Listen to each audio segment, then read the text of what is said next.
This episode is brought to you by Accenture.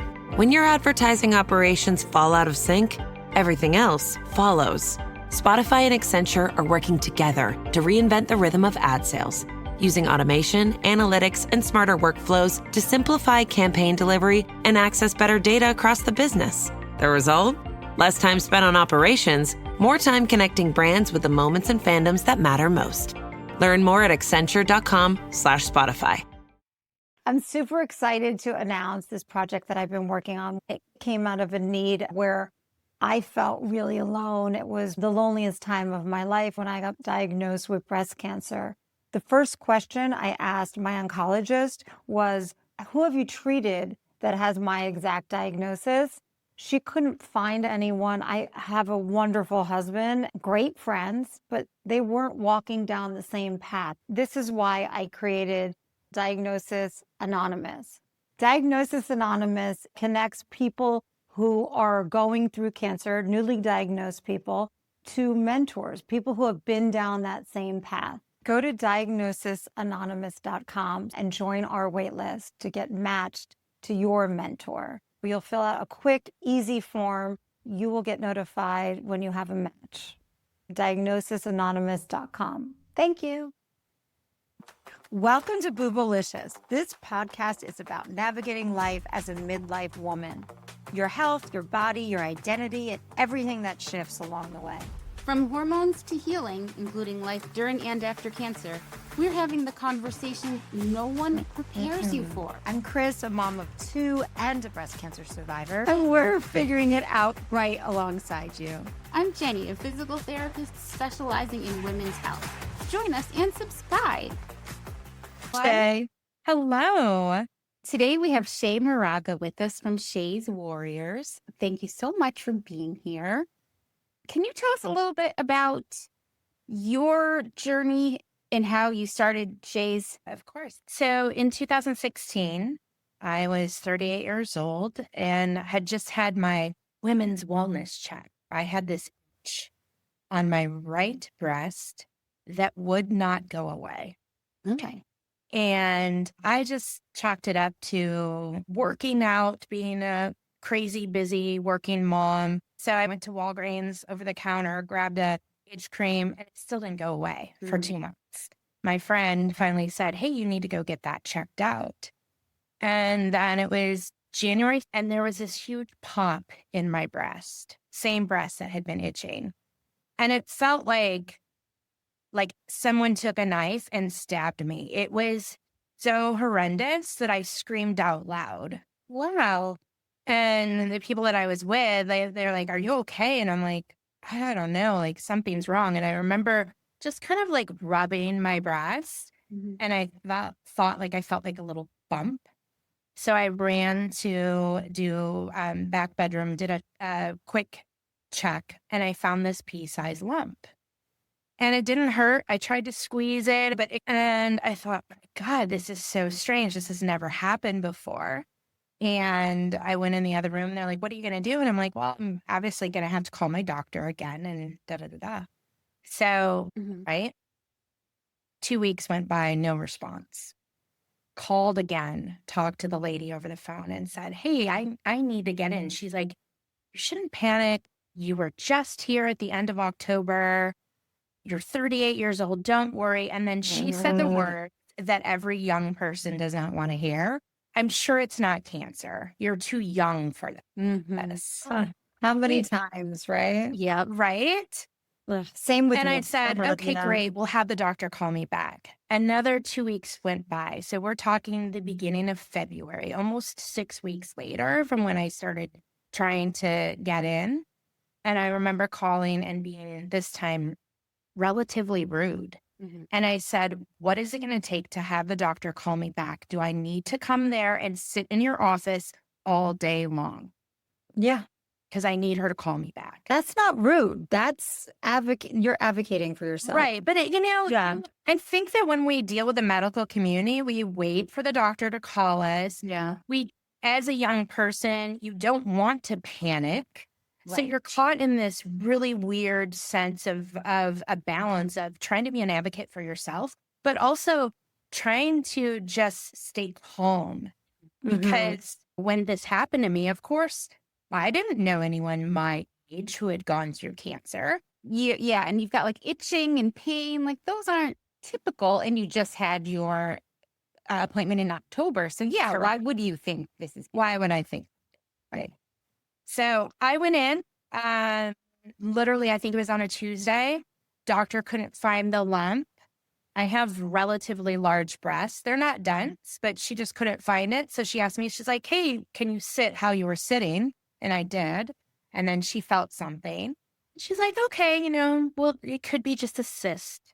Got me in on a Thursday with a radiologist and had my very first mammogram. And at that mammogram, I remember the lady saying, do you have children? I said, yes, I have a 12-year-old. And she's like, the doctor's going to take great care of you. And I was like, wow. Why? Why?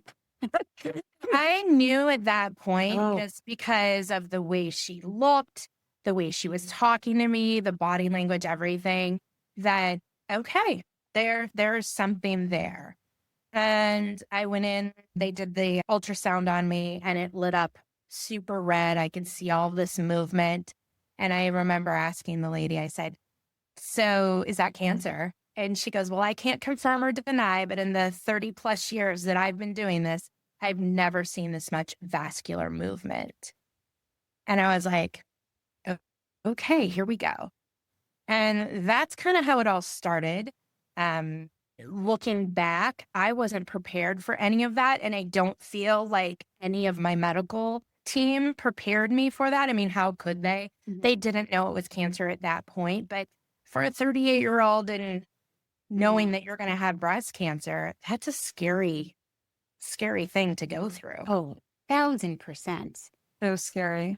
We have so many women that come on here with similar stories. It's like, it's rewind, repeat. And it's so sad that they just don't take what we're saying. We're intuitive women, right? Know what's going on in our body if something's not right. And I just wish they would react a little more thoughtfully. I'm going to, as the healthcare person on the call, I'm going to blame it all on insurance companies. Yeah, no, yeah. Because I feel like, too, it's so hard as a healthcare person to have the time to be really thoughtful, and I'm sure everyone was like, oh, well, Shay's calling, but because of this, that, and that, I'm sure it's nothing. We have all She's these other 38. We're Yeah. busy. Yeah. It's She's just not covered anyway. And he's like, I'm not giving you this. I'm like, no, I need it.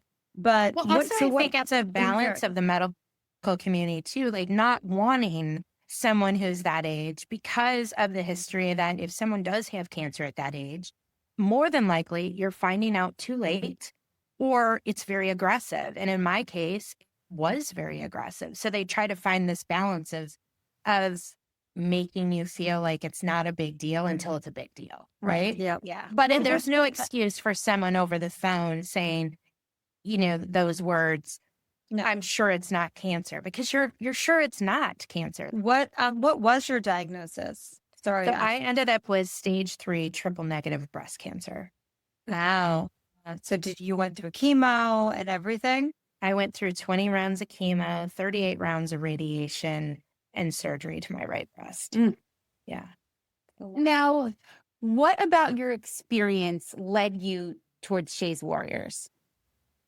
Yeah. Ironically, I had a lot of support from, I have a daughter. So the moms were like swooping in on me and said, how can we take care of your daughter? How can we do this? Let's make sure your family stays working as it needs to be, and take that away from you so you can just heal. And Thursdays were my chemo day.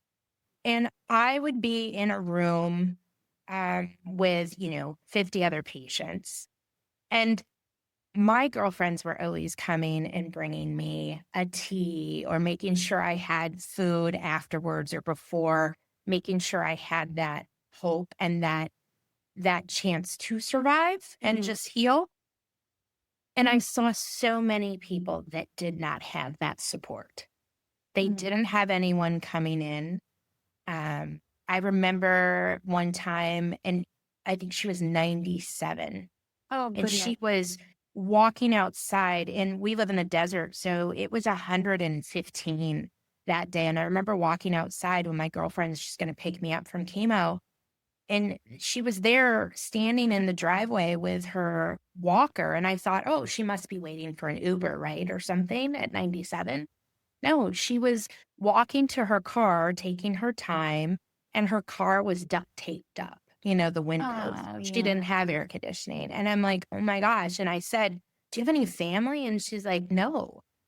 And it was kind of those little stories that I found along my journey and realized with other patients Mm-hmm.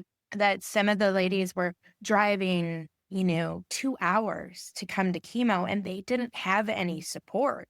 Yeah.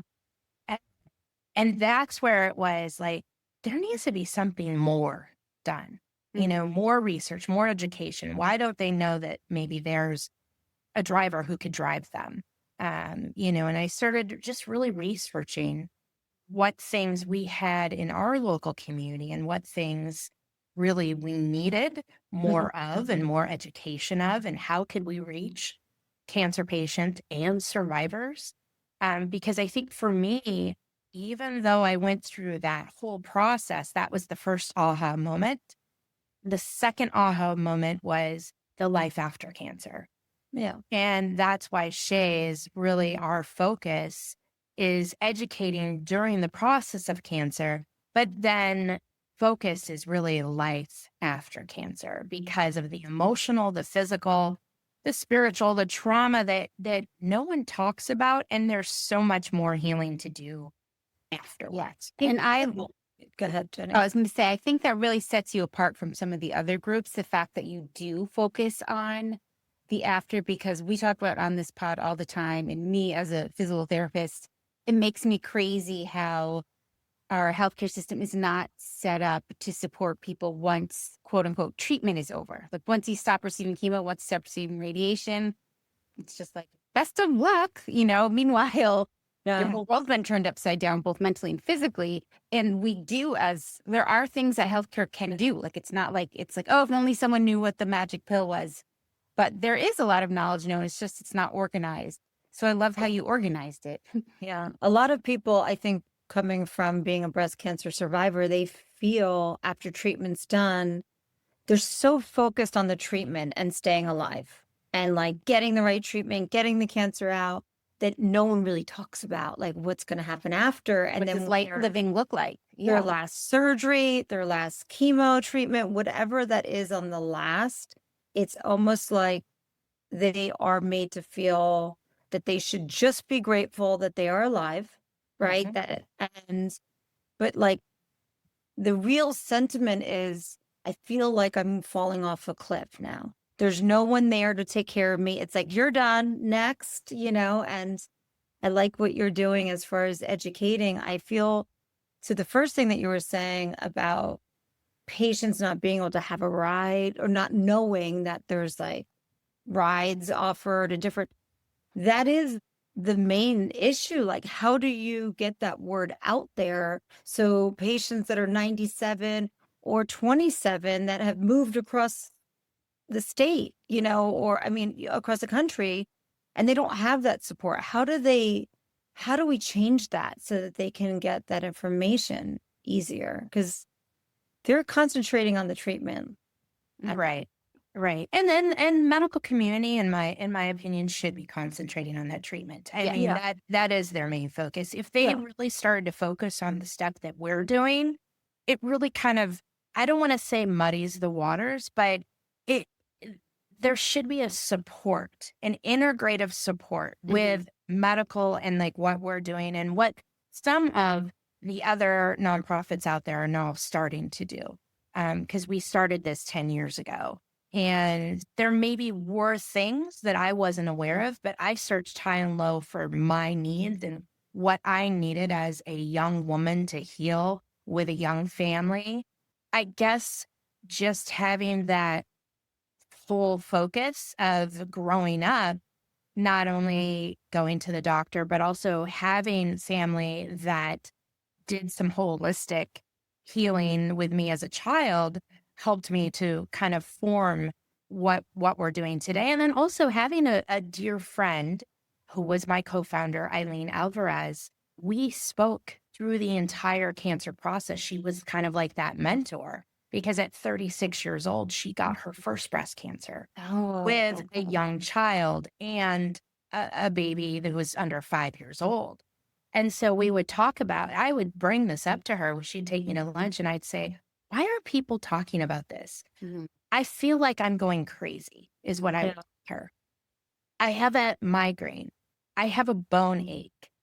And I feel like the cancer is back. And so then my doctors gives me tons of grace. I go back in. I'm scared. They take my blood pressure. They do the blood. They're like, nope, you're still cancer free. You're fine.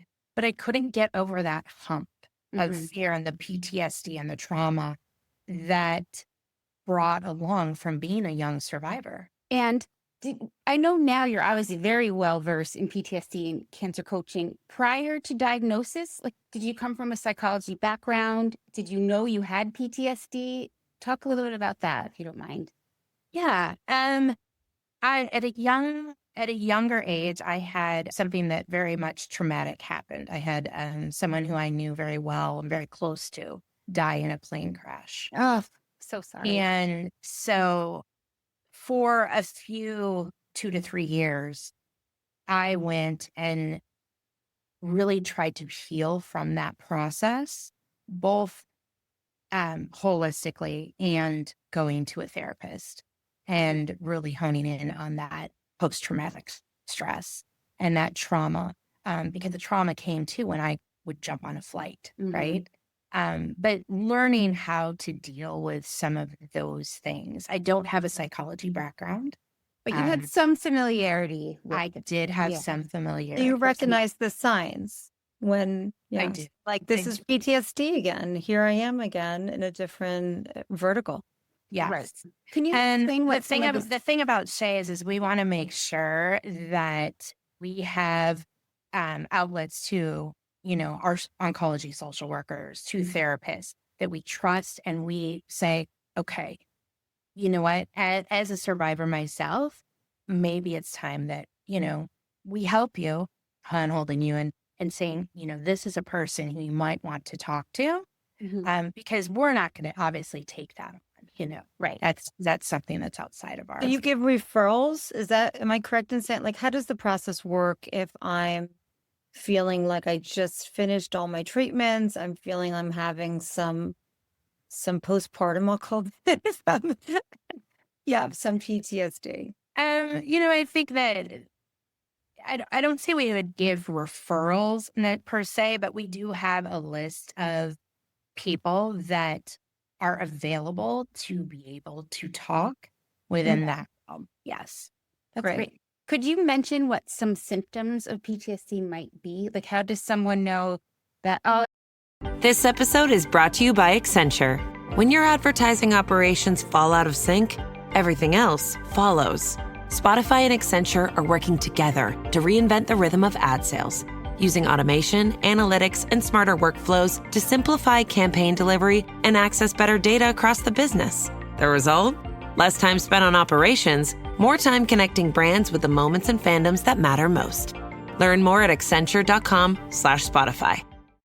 it's just brain fog from chemo, and that's why I feel down and tired? Like, what are some? It could be anything from feeling anxious from scans and the appointments, knowing those trigger points when those happen, being maybe emotionally numb.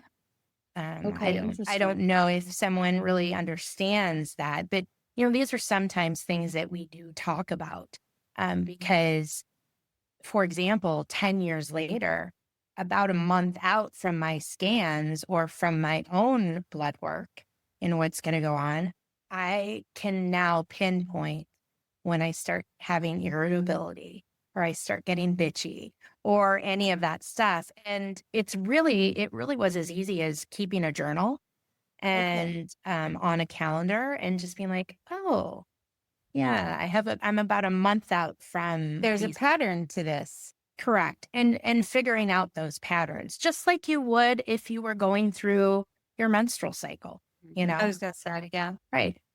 Right. To say, okay, here's the time. And then once you locate that, then you can kind of breathe through it and realize maybe you've been here before. It's okay. It's like almost like a meditation where you see it. You don't want to get rid of it, but you want to acknowledge it so that you can move with it and let it go. Yeah, Maybe. you definitely, I mean, I feel this is just my own personal opinion. It's not for everyone, obviously, but, you know, having trouble sleeping, concentrating, but then trying to really pinpoint what you're having the problems with, why you're irritated, you know, for different things that wouldn't make a difference in the normal day, right? Or a Right. normal month or week. Maybe even avoiding some of those conversations around cancer during that time, not going to maybe your support group if you go to that, or your accountability group, or maybe not even looking in the mirror. It's as simple as something Oh, like that's a that. good point. Yeah. And then saying, oh, you know what? I'm a month out from those scans. And this might be something that I do need to acknowledge and just stop in the moment. For me, I'll write about it and get those thoughts out there. Even if I don't share those writings with anybody, it really helps to download the emotions that I'm going through at that time. Some people might want to just go to the gym and run, or, you know, some people might want to just have a powwow with their friends and just have a potty mouth about it. And that's great. However anyone wants to do that, I feel is like awesome. But it's about finding that trigger point that's triggering us in that sense, right? Yeah. Getting to know yourself on a way different level than you have before. Yes. Definitely. So tell us more about Shay's. Basically, just so we understand and for our listeners too, like what does your organization, like how do you go about helping someone that's kind of just starting to realize I'm safe now, or I finished treatment, or I'm done with my last surgery, and now I'm feeling a different type of anxiety? How does Shay's War, like how can you guys help them, or what programs are you guys developing? I saw that you did a retreat that looked awesome on your Instagram. So just talk to us about all that stuff that you guys put out. So Shay's Warriors, we have many different things to help people get through mind-body connection. We have it's a support and accountability group called Coffee and Connections, where people to get together anywhere from 2 to 4 times a month, both in person and virtually. And those are check-ins. Check-ins, just how are we doing moving forward in life after cancer? What does that look like? Well, how are we doing with nutrition? How are we doing with our doctor's appointments? You know, checking in with people just to make sure that they're not scared to go get to those doctor appointments. And if they are, they have a plethora of friends that will walk with them in that Oh, process, that's so right? sweet. We just had one last Saturday, and in all honesty, there was one person who was like, you know, I'm gonna go get a biopsy and I'm gonna drive myself and back. And we're like, whoa, whoa, whoa. I mean, there was like 10 other ladies who were like, let us drive with you, you Wow. know? Because I think So as women, we always feel, whether it's before cancer, after, or maybe when you've never had cancer, as women alone, we feel like we have to take on everything, right? And we have to do it take on ourselves. everything, right? Yeah. A lot Right. of the I time. do, but we work better as a tribe. Yes. We do. We When you work can like better live as a into tribe. So that. when Yeah. you, and even if you just feeling like what you said about your warriors surrounding you, even if you didn't want to take advantage of it a day and you just wanted to be left alone, the sentiment and that energy still is there for you to feel loved and taken care of, even if you're not using it or not. So that's great. I'm glad that you outlined that. So we have that. We have an educational piece called Talk, Listen, Share. And that's where we gather together with the medical community, with other businesses, whether it's in our own valley or on the East Coast or in the Midwest, to talk about survivorship. and really just open the conversation and the narrative up about survivorship and the differences that we all need to talk about. Yeah. I do say need because I think the narrative does need to change in some instances, right? And really that leads to the education piece of it. Because when you are through with survivorship and you ring the bell, it's awesome and it's a celebration. But 2 weeks, 3 weeks, 3 months later, when you start to feel that anxiety, that post-traumatic stress, and that fear start to creep back in, it's educating yourself, knowing that this is a normal process. Right. Yeah. Right? Yeah. It's a new normal. It's a new normal. It's cliche as that sounds, Yeah. but it really is, and it's also a grieving process, right? Yes. It's grieving who you were before you heard the words, you have cancer. Exactly. And that And- can get really muddled within, but why am I grieving? I should be thankful I'm alive. Like there's Yeah, that. there's a guilt. Yep. Makes it even more complicated. And that has come from other people, right? That has come from other people. And for an example, I remember one of my very inner close circle of friends Mhm. saying, and it was 3 years out. She's like, "Oh, well, your story's over now." Oh, And I was like, first of all, I was like, what the hell does that mean in my head? You're like, and girl, bye. Yeah. And you know what? I wish my story was over now. And I had to give her some grace A new story definitely has evolved. because, yes. Yeah. And I had to give her some grace because God forbid she ever has to go through the fear and the trauma and the mindset of dying at 38 years old and leaving a family behind.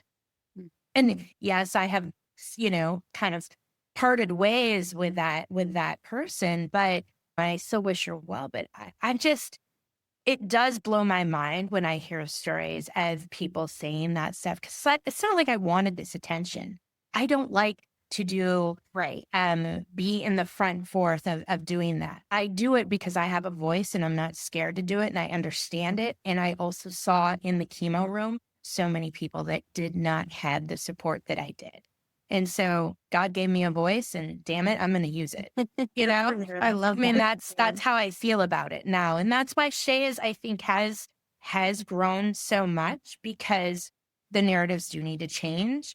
We need to have outside the box thinking.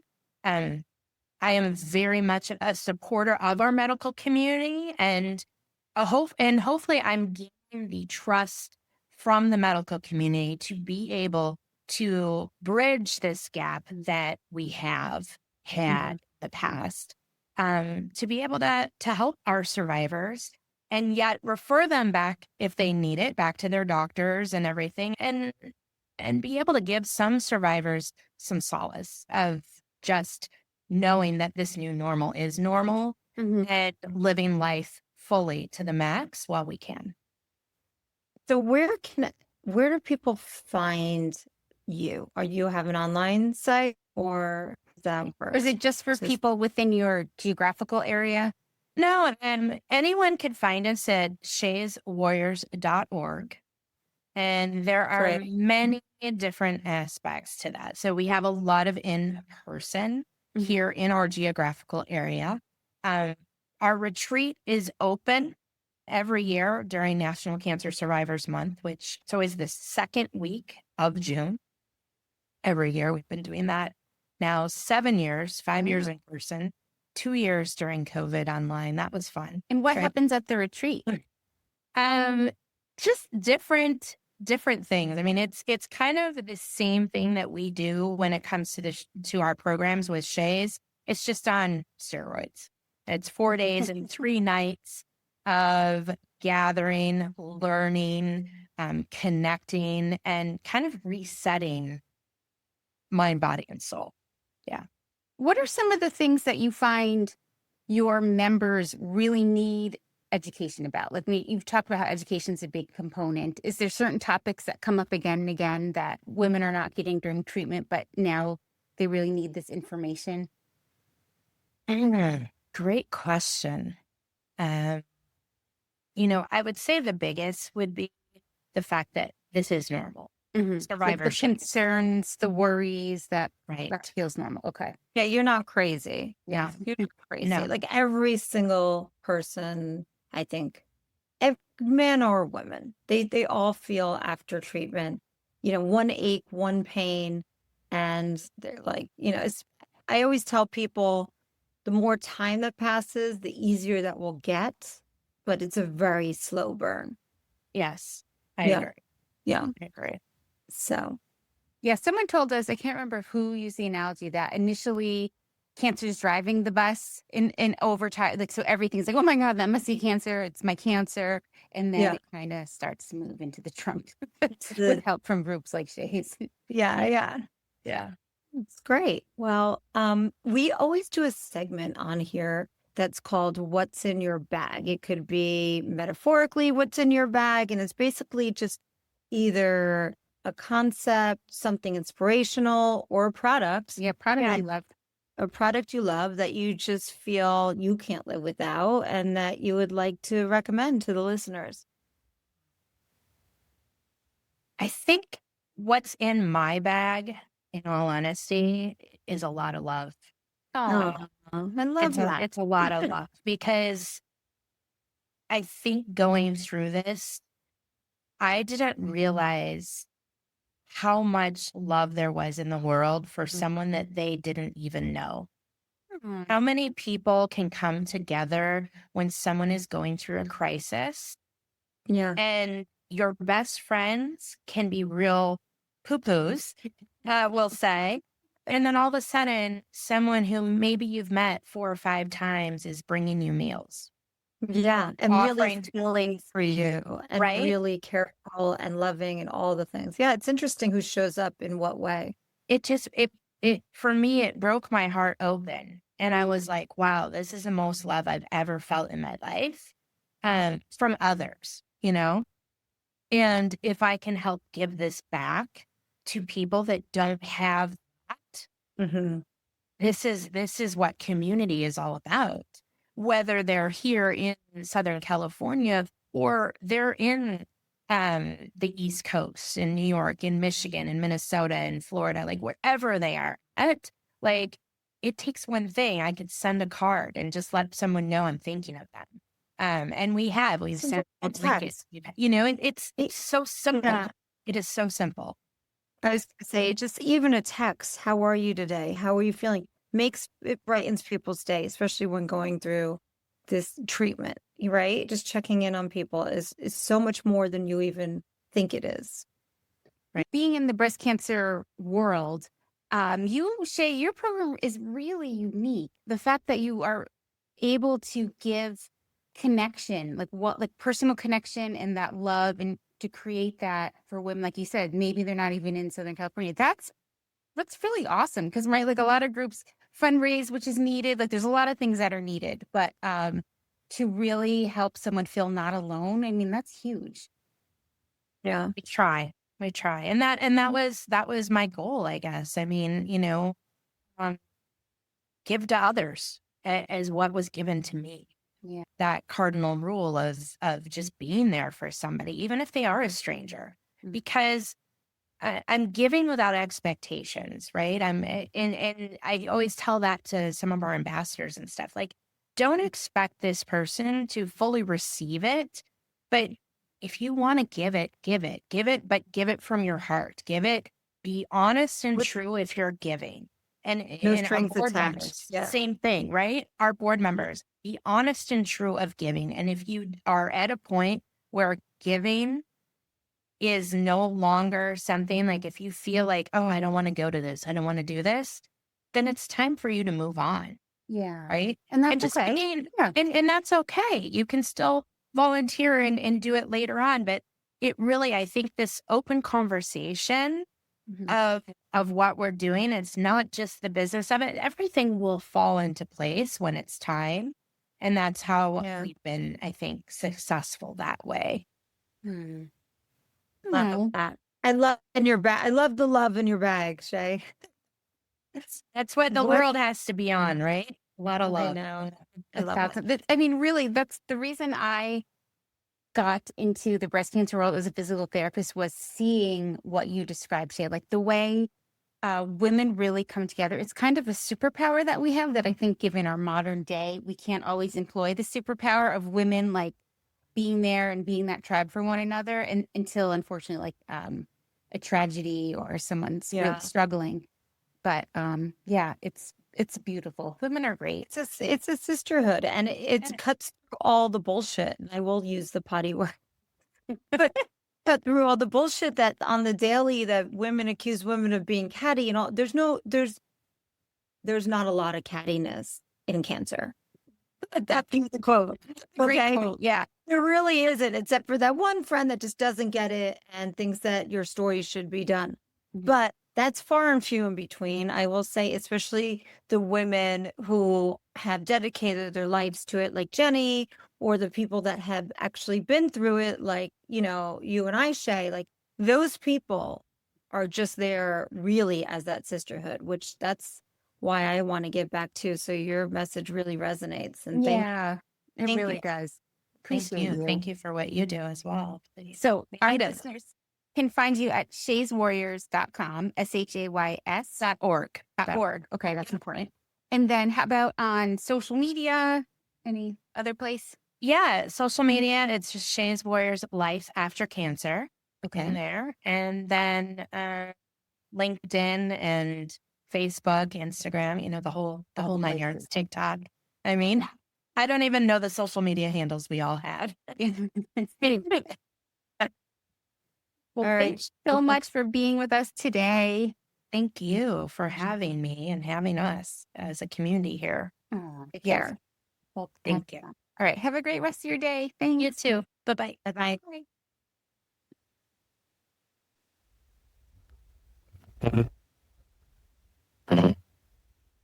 Thank you for joining us today on Boobalicious. Please don't forget to subscribe, like, and share this with a breastie who needs it. And also, don't forget to support our sponsors. We donate a portion of the proceeds to a charity that supports cancer patients in need. You can find us on Apple Podcasts, Spotify, YouTube, or wherever you get your podcasts. Feel free to DM us on Boobalicious Pod. We welcome all questions and topic suggestions. The conversations on Boobalicious are based on personal experiences and professional insight, but they are not intended to replace your medical advice. Always consult your doctor or licensed healthcare provider for medical guidance specific to your situation. We're here to support, not prescribe. See you next time. Bye.